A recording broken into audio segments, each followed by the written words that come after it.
안녕하세요. 책 읽는 쭈TV입니다. 오늘 소개할 책은 나는 죽을 때까지 재밌게 살고 싶다입니다. 지언이는 이건후, 펴낸 곳은 갤리온 출판사입니다. 저자는 이화여대 교수이자 정신과 전문의로 50년간 환자를 돌보고 학생들을 가르쳤다. 우리나라 최초로 폐쇄적인 정신병동을 개방병동으로 바꾸고 정신질환치료법으로 사이코 드라마를 도입했으며 한국 정신치료학회를 설립하는 등 우리나라 정신의학 발전에 공헌한 바가 크다. 개인적으로 최선보다 차선으로 살아라.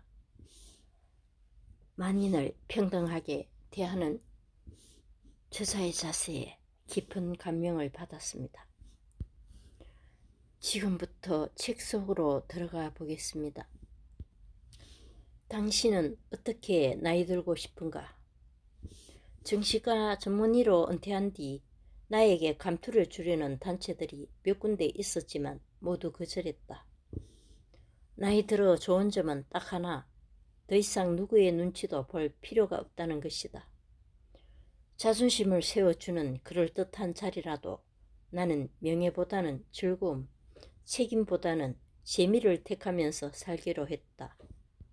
생각해보면 젊은 날에 나는 무엇이든 재미를 택하려고 애썼다. 재밌는 일만 골라 한 것은 아니다. 내가 할 일을 재밌는 쪽으로 만들어갔다.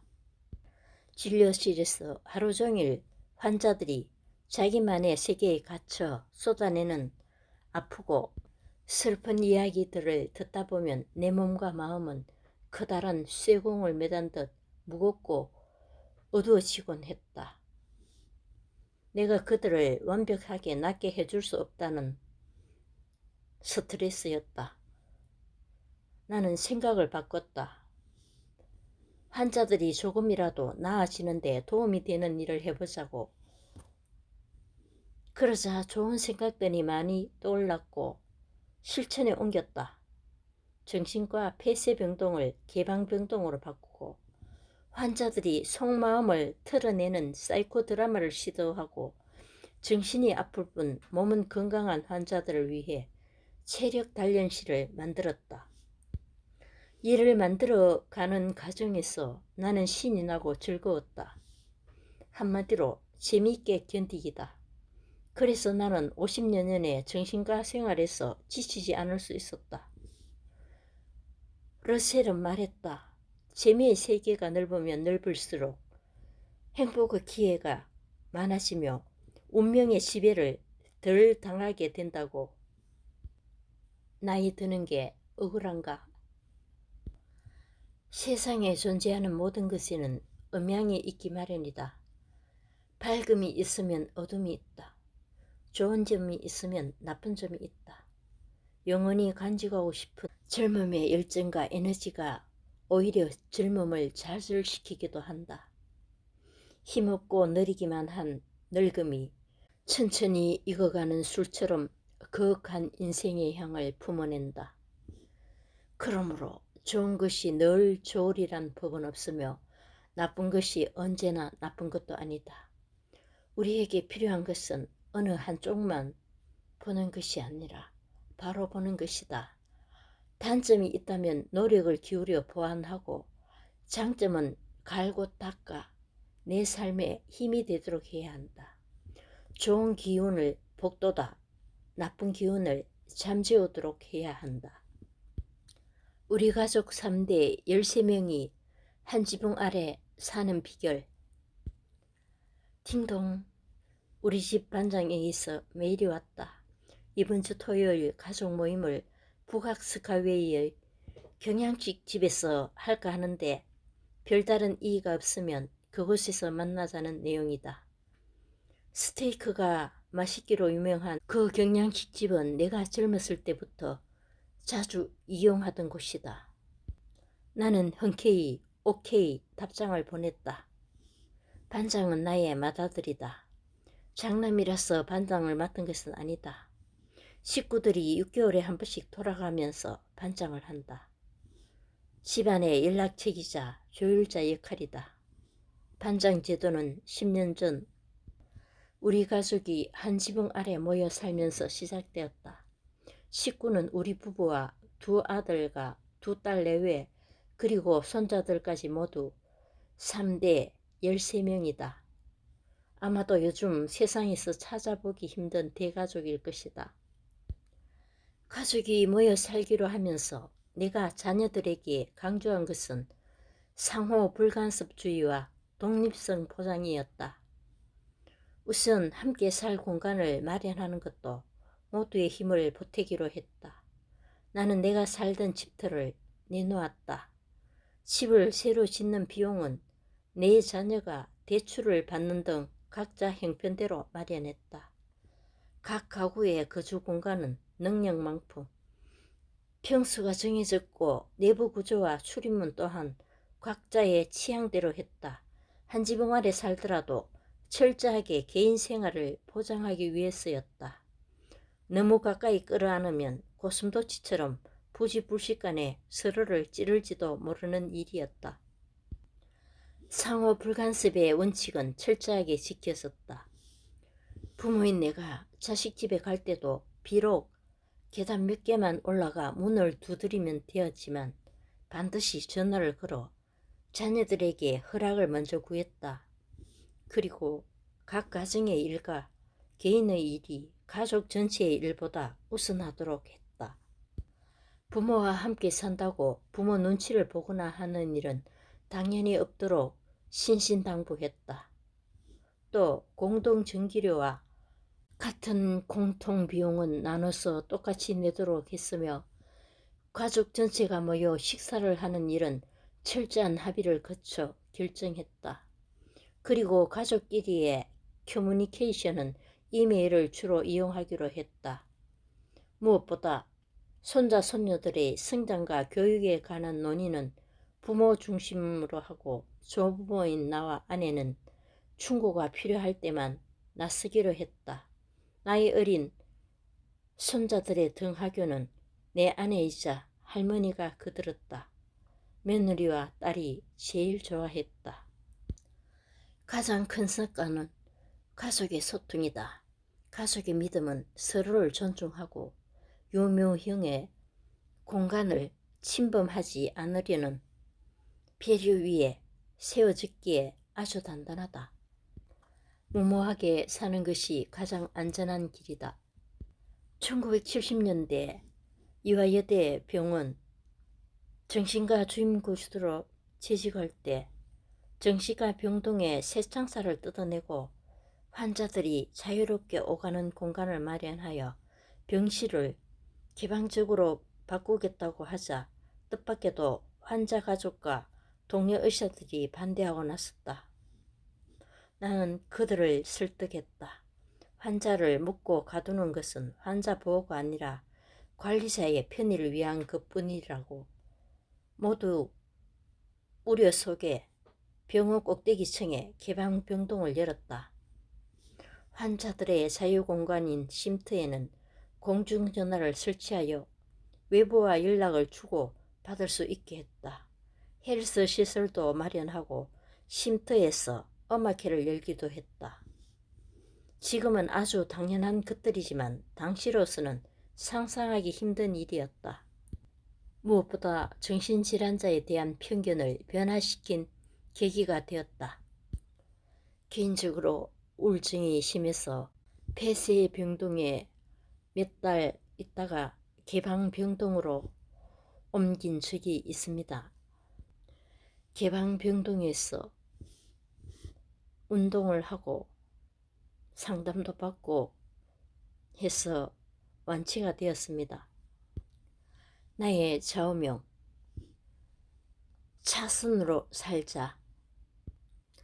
나는 최선이라는 말이 싫다.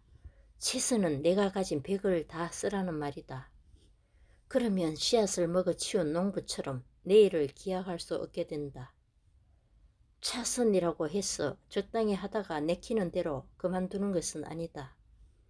무엇이든 완벽에 매달리기보다는 잘하는 정도에서 즐기고 만족한다는 뜻이다. 최선을 다하자고 하면 1등, 최고를 추구하게 되고 그것은 경쟁을 부추길 뿐 행복감을 주지는 못한다.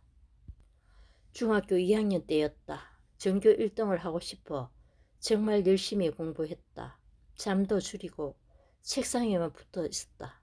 수학 실력이 부족해서 교과서에 나온 문제 유형을 아예 통째로 외워버렸다. 1등을 했다. 그러나 기쁨은 잠시였다. 다음 시험에서 밀려날지도 모른다는 걱정에 아무것도 할 수가 없었다. 어린 마음이었지만 최선을 다하는 삶이 행복하지 않을 수도 있겠구나 고 생각을 했던 것 같다. 차선으로 살아서인지 나는 무슨 일이든지 오래도록 꾸준히 하는 습관이 있다. 중고등학교 시절에는 미술반에서 그림도 제법 그렸고 시인을 꿈꾸기도 했다. 그러나 대학 진학을 앞두고 내가 화가로서 창의적인 자질이 있는지 진지하게 고민한 결과 아니라는 답을 얻었다. 좀 더 연습하면 솜씨가 늘긴 하겠지만 나에게 근본적인 예술가적 자질은 없는 것 같았다. 뼈아픈 자기 성찰이었다. 하지만 그림과 시로 다른 사람의 인정을 받을 수는 없어도 내가 즐길 수는 있으니 다행이라고 생각했다. 시를 멋지게 쓰지는 못해도 다른 사람이 쓴 좋은 시를 알아보고 즐겨 읽을 수 있어 좋았다. 대학에 입학한 뒤 산에 오르기 시작했다. 나의 주도로 대학 산악부가 만들어졌고 1982년 히말라야에 올랐다. 당시에는 산을 정복의 대상으로 삼는 것이 일반적이었다. 그러나 내 생각은 달랐다. 나는 등산하는 행위 자체에서 기쁨을 느꼈다. 그래서 매일 즐겁고 유쾌한 기분으로 산에 안겼다. 정상을 목표로 오르는 도중에도 눈이 많이 오거나 하면 그 길로 산을 내려왔다. 정상에 오르지 못하는 아쉬움 대신 그림처럼 아름다운 설경을 감상하고 또 다른 즐거움을 얻었구나 생각했다. 내 마음속에는 지금도 철들지 않는 소년이 살고 있다. 언젠가 보육원 아이들에게 시장에서 사먹는 떡볶이 맛을 보여주고 싶어서 손수레와 떡볶이용 사각팬, 가스통을 직접 사서 떡볶이 집처럼 꾸몄다. 나도 빨간 앞치마를 둘러 떡볶이 할아버지로 변신했다. 그렇게 한동안 진행했던 떡볶이 봉사는 아이들에게 인기 최고였다. 제자들의 회갑잔치를 스승인 내가 치러준 적도 있다. 나의 회갑을 축하해 준 것에 대한 나름의 보답이었다. 어느 날 우연히 내가 처음 가르친 제자들이 60세가 되었음을 알았다. 아, 나의 첫 제자들이 어느새 회갑이라니. 감회가 유별났다. 나는 제자들에게 어릴 때부터 지금까지 찍은 사진을 20장씩 가져오려고 했다. 나는 그 사진에 글을 첨부하여 60년이란 제목의 CD를 꾸었다. 그리고는 예약한 식당에서 식사를 하면서 회갑 기념으로 CD를 선물했다. 조촐한 회갑잔치였다. 교수님이 제자 회갑을 차려주는 경우는 본 적이 없습니다. 라며 개면쩍어하는 제자들에게 내가 말했다. 살면서 형식에 너무 얽매일 필요 없어. 서로 즐겁고 좋았다면 이것이 새 형식이 될 수 있지 않을까. 스승이 제자 환갑을 치러주는 게 무슨 큰일이라고. 나의 일탈에 고마운 마음이 들고 제자 아끼는 이 방식이 마음에 들면 너희들도 제자들에게 똑같이 해주면 돼. 자식의 인생에 절대 간섭하지 마라.